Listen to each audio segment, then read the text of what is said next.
Dans les titres de l'actualité en Mauritanie, le nouveau président Mohamed Ould Ghazouani a nommé son premier gouvernement ce jeudi.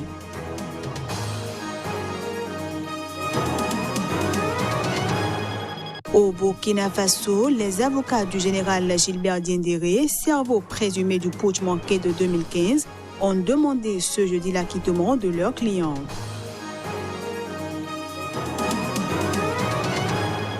Et puis au Gabon, l'ex-premier ministre Jean-François Toutoumé Emané a été entendu ce jeudi matin par la police judiciaire.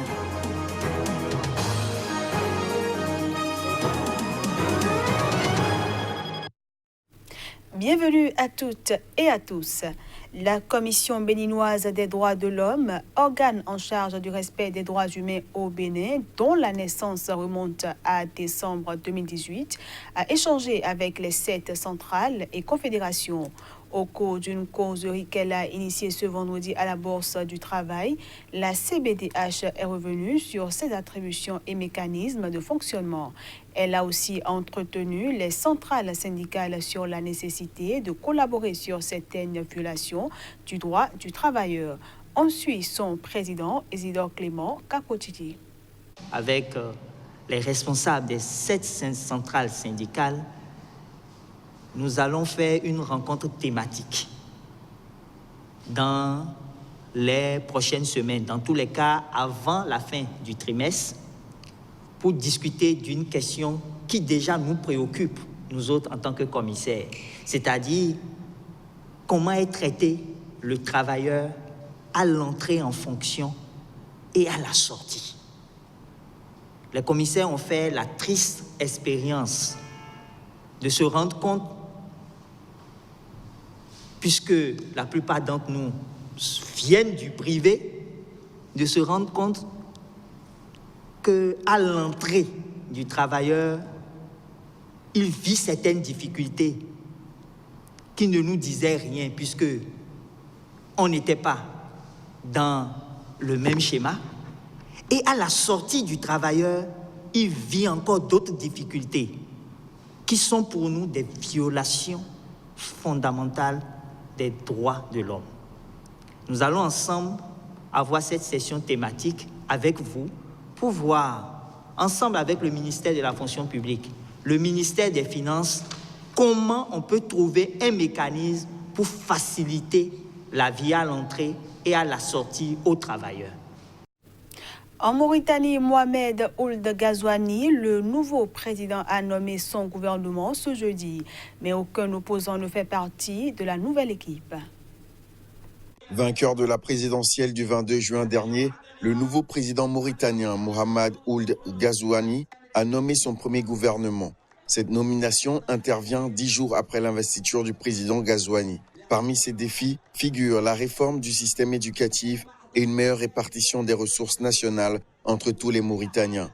Mais ce premier gouvernement ne reflète pas une volonté de rupture avec l'ancien régime de Mohamed Ould Abdelaziz. Et pour cause, aucun opposant ne fait partie de la nouvelle équipe, même si le chef de l'État a fait appel à certains hauts cadres connus, à l'exemple de l'ancien haut-commissaire de l'organisation de mise en valeur du fleuve Sénégal, nommé ministre de l'Intérieur, ou de Haïmoud Ould Ramdan, un juriste spécialiste de la défense des droits de l'homme qui devient garde des Sceaux, ministre de la Justice. Autre arrivée, celle du général Anena Ould Sidi, le dernier commandant de la force commune du G5 Sahel, qui devient ministre de la Défense nationale, et Taleb Ould Sid Ahmed, ancien journaliste de la télévision mauritanienne et haut cadre de la Banque mondiale à Abidjan, nommé à l'emploi, à la jeunesse et au sport. Parmi les anciens, le président Ghazouani a conservé Nani Ould Chrouga au ministère des Pêches et de l'Économie maritime. Idem pour son collègue du pétrole, Mohamed Abdel Vetta. L'instance devant mener en Algérie le dialogue de sortie de crise s'est réunie ce mercredi pour la première fois avec des militants du mouvement de contestation. Le chef de l'armée algérienne, le général Ahmed Gaïd Salah, a jugé ce jeudi que les revendications fondamentales de ce dernier avaient été satisfaites. Le général Ahmed Gaïd Salah estime que l'objectif est désormais l'élection présidentielle, car selon lui, les exigences des manifestants ont été largement satisfaites. L'instance nationale de dialogue et de médiation est chargée par le pouvoir algérien de conduire les consultations pour définir les modalités de la future présidentielle devant élire un successeur au président déchu Abdelaziz Bouteflika qui a démissionné le 2 avril. Celle-ci avait demandé à plusieurs personnalités de la rejoindre, mais nombre d'entre elles ont décliné l'offre. Lors de la rencontre de mercredi, 5 représentants du panel et 5 personnalités ont discuté avec une vingtaine de personnes issues des préfectures qui se sont présentées comme des militants du Irak. La majorité des intervenants ont estimé que l'élection présidentielle devait se tenir rapidement, mais sans l'intervention du gouvernement de Noureddine Bedoui, qui est selon eux le représentant de la fraude. Ils ont indiqué que cette présidentielle devait être organisée et surveillée par une instance indépendante. Certains militants ont estimé que le chef de l'État par intérim, Abdelkader Ben Salah, pouvait rester jusqu'à la tenue d'une élection si son départ constituait un risque pour la stabilité du pays. Depuis le 22 février, l'Algérie est secouée par un mouvement de contestation marqué par des rassemblements hebdomadaires contestant d'abord le régime du président Abdelaziz Bouteflika, puis, après sa démission le 2 avril, exigeant le départ de ses anciens fidèles encore au pouvoir. J'en parlais en titre. Au Burkina Faso, les avocats du général Gilbert Diendéré, cerveau présumé du putsch manqué de 2015, ont demandé l'acquittement de leurs clients ce jeudi. C'était lors d'une conférence de presse à Ouagadougou. Tout en demandant ce jeudi l'acquittement de leurs clients, les avocats du général Gilbert Diendéré, principal accusé dans le procès du putsch raté de septembre 2015, ont pointé l'ex-président Jean-Baptiste Ouédraogo. Selon maître Jean Yaovi Degli, Gilbert Diendéré a assumé la vacance du pouvoir sur une proposition expresse de l'ex-président Jean-Baptiste Ouédraogo pour éviter le chaos. D'après maître Jean Yaovi Degli, son client ne peut donc être poursuivi que pour des faits de complicité et non comme auteur d'attentats à la sûreté de l'État ou d'autres infractions. De son côté, l'ex-président burkinabé Jean-Baptiste Ouédraogo, qui faisait partie d'un groupe de médiateurs, dès les premières heures de l'arrestation des autorités de la transition, rejette les accusations de la défense du général Gilbert Diendéré. Il nie avoir proposé au général d'assumer la vacance du pouvoir suite à l'échec de la médiation. L'ex-président burkinabé explique également que son intention était de prémunir tout contre le chaos dès les premières heures de l'arrestation des autorités de la transition. Devenu un des piliers de l'opposant Jean Ping, Jean-François Ntoutoumé Emané a été entendu ce jeudi matin par la police judiciaire, mais il a ensuite été relâché en milieu de soirée. Jean-François Ntoutoumé Emané, l'ancien Premier ministre gabonais, a été interpellé ce jeudi matin par des agents de la police judiciaire. Il a été entendu toute la journée par la police judiciaire qui l'a relâché en milieu de soirée. L'ex-premier ministre d'Ali Bongo est invité à se présenter à nouveau lundi prochain à la police judiciaire. Pour le moment, la police judiciaire et le gouvernement n'ont pas communiqué sur les raisons de cette interpellation. En ce qui le concerne, le Rassemblement des Patriotes Républicains RPR, le parti de Jean-François Ntoutoumé Emané, a dénoncé les conditions d'arrestation de son président. Ils sont arrivés à 5 heures du matin à 6 voitures autour de son domicile armé jusqu'aux dents, affirme Martial Obamé, secrétaire général du RPR. Le RPR est convaincu que les déboires de son président ont forcément un lien avec la déclaration de la coalition de Jean Ping, lue vendredi dernier par Jean-François Ntoutoumé Emané.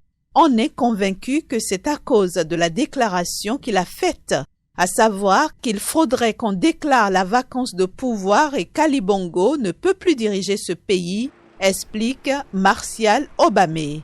Ancienne éminence grise du parti au pouvoir, Jean-François Ntoutoumé Emané est devenu l'un des principaux opposants de Ali Bongo. Il a été longuement entendu l'année dernière dans une affaire de détournement des biens publics destinée à la construction du plus grand marché de Libreville. Il serait aussi impliqué dans un scandale immobilier. Ce journal se poursuit et on passe cette fois-ci à la revue de presse Afrique.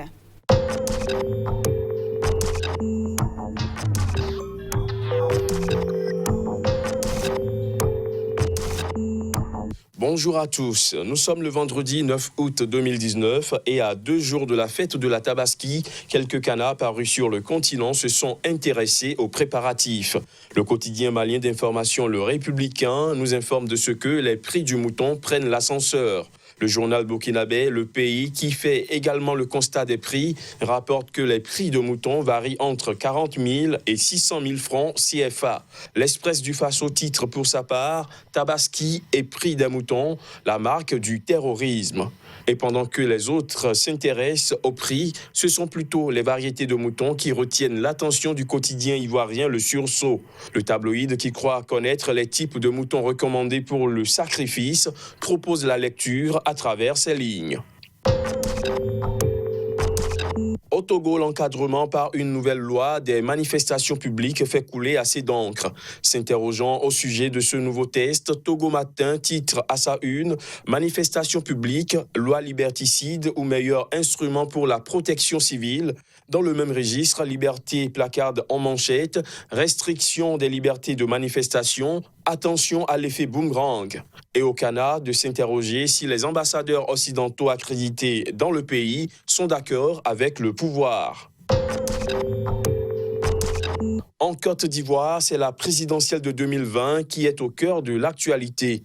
Le Jour Plus qui constate que des missions ont été confiées au cadre du RHDP dans les régions affiche en gros titre « Présidentielle 2020, Ouattara prépare du lourd face à Bédié et Gbagbo ». Parlons des cadres du RHDP. Le patriote se focalise sur Aoussou Jano et propose à sa une un extrait d'une de ses déclarations. Je cite « Le RHDP est une force politique inégalable. Nous avons une machine redoutable qui va gagner toutes les élections à venir. Ouattara a réalisé un travail remarquable. » Fin de citation. Le Sursaut, qui trempe également sa plume dans la tasse politique, dévoile dans sa parution du jour le collaborateur de Bédié qui finançait le FPI. Le tabloïd, qui croit savoir pourquoi Gbagbo en veut toujours à Guillaume Soro, étale sa version à travers ses colonnes. Fin de cette revue des titres à la une des tabloïds africains. Rendez-vous lundi pour un autre numéro.